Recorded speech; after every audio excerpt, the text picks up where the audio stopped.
On Thursday night in New York City, up to 25,000 people rallied outside Trump International Hotel and Tower near Central Park on the eve of Donald Trump's inauguration. The event called for people to take part in 100 days of resistance. Mayor Bill de Blasio joined a star-studded lineup of speakers that included actors Rosie Perez, Mark Ruffalo, Robert De Niro, and Cher, along with activists from Greenpeace and the NAACP. The night included some humor when actor Alec Baldwin broke into character as the president-elect. I just want to say, I've been standing out here in the freezing cold for a long time. I have to go to the bathroom. I have to pee. But I'm holding it in. I'm holding it in. I'm not going to pee. I'm going to a function at the Russian consulate tonight. I'm going to hold it until I get there. And then when I get to the Russian consulate, I'm going to have a really, really long pee. Like the biggest pee I've ever had in my lifetime. That's Alec Baldwin doing his now famous impression of Donald Trump, which he usually does on Saturday Night Live. One of the rally's main speakers was the Academy Award-winning filmmaker Michael Moore, whose latest film is Michael Moore in Trumpland. New York! Thank you for giving us Donald J. Trump.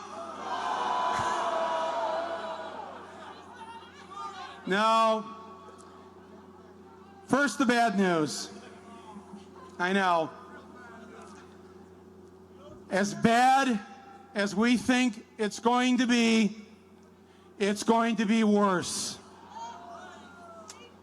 That's the truth, my friends. I'm sorry to have to begin on such a depressing note, but here is the good news. The good news is there's more of us than there are of them. That's the good news. She not only won by 3 million more votes, there's another 7 million who voted Green or Libertarian. They also didn't want Donald J. Trump. That's more than 10 million voters that said no to Donald J. Trump. What Mr. De Niro said about this great city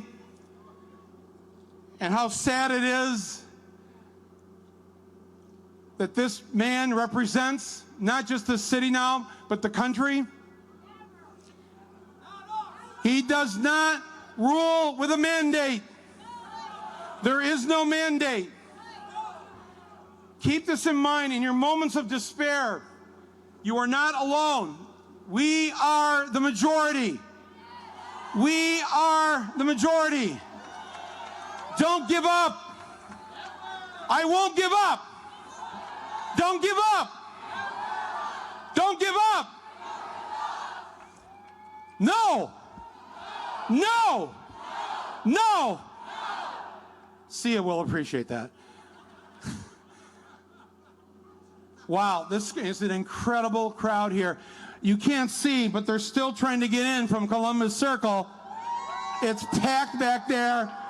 They're pushing them over to Broadway to go all the way down to come in from the back. It's incredible that everybody turned out here tonight. This is the beginning of our 100 days of resistance. 100 days of resistance. And that's just the first 100 days, but I like to think positively that it's only going to take us 100 days.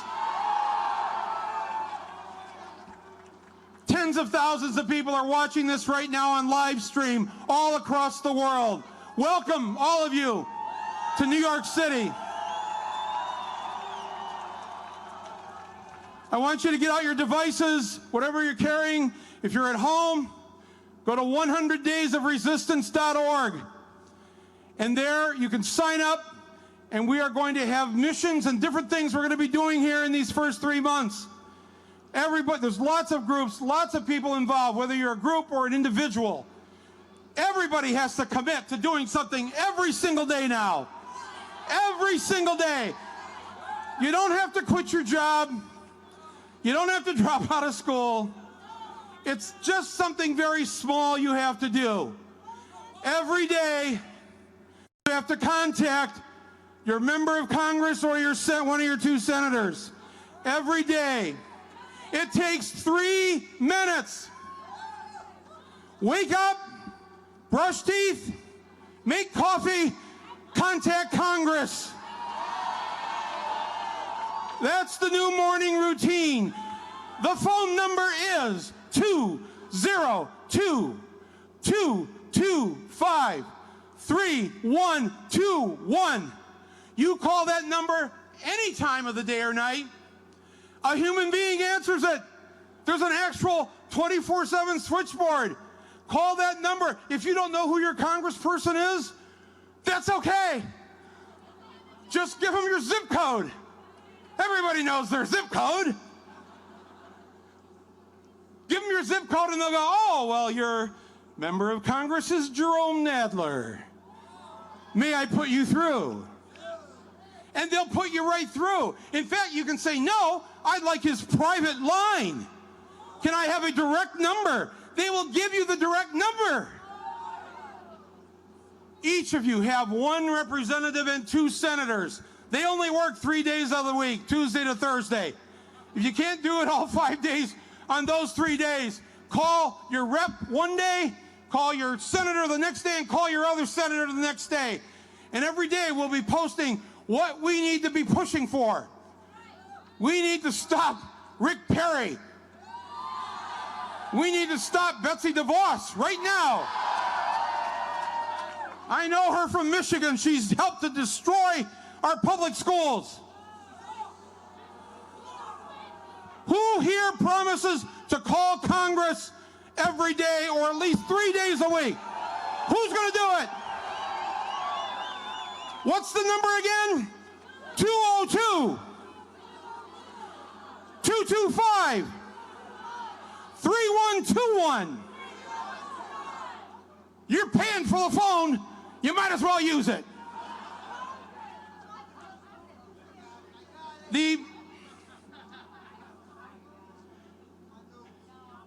What the mayor said, what the mayor of Minneapolis said, what Robert De Niro said, it's all so important. This is not a night of rhetoric. We're not up here spouting cliches tonight. We're saying this is a time for action, and we will put ourselves on the line for that. When the immigration authorities come to take people from New York away,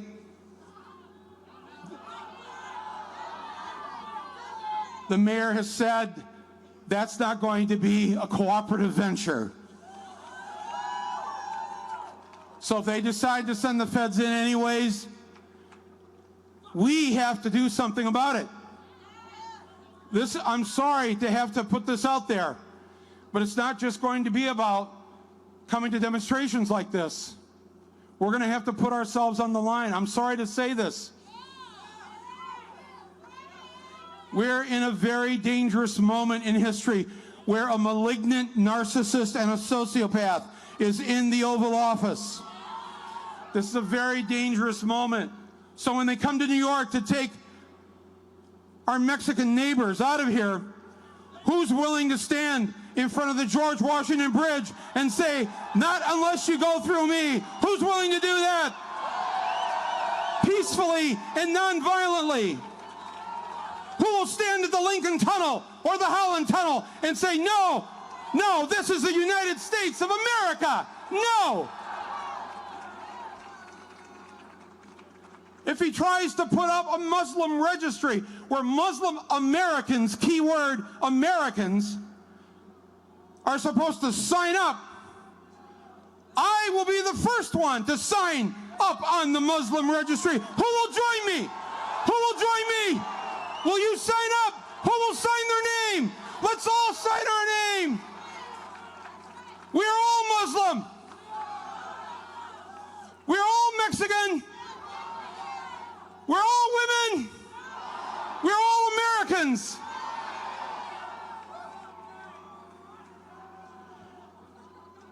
Yes, and we are all gay and lesbian and bisexual and transgender, and God damn it, we are all queer too.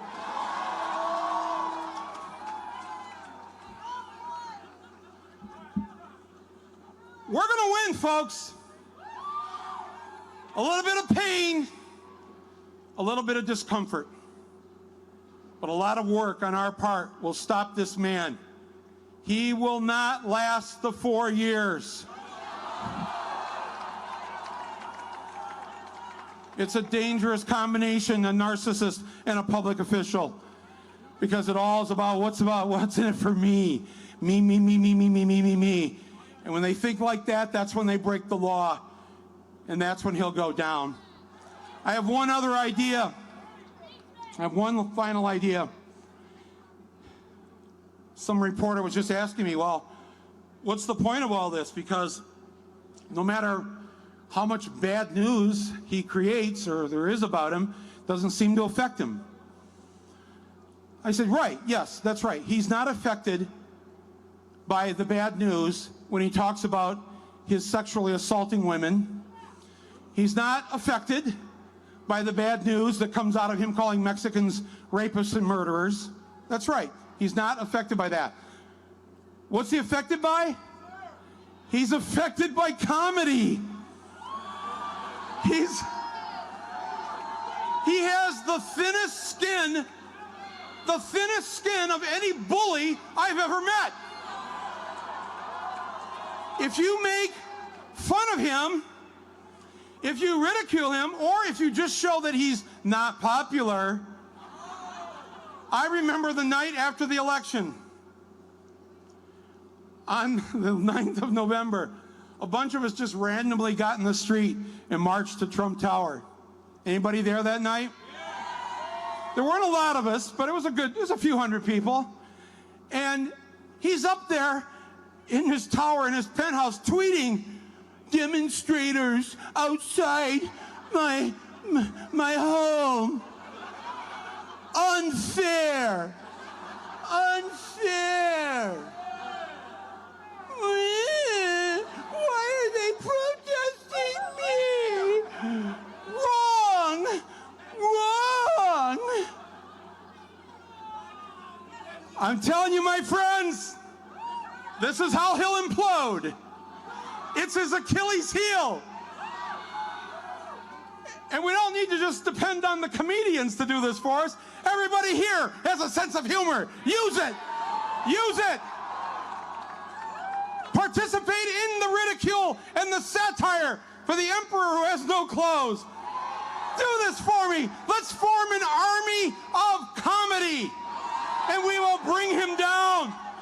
That's Michael Moore, the filmmaker, speaking Thursday night in New York City before about 25,000 people who were rallying outside Trump International Hotel and Tower near Central Park.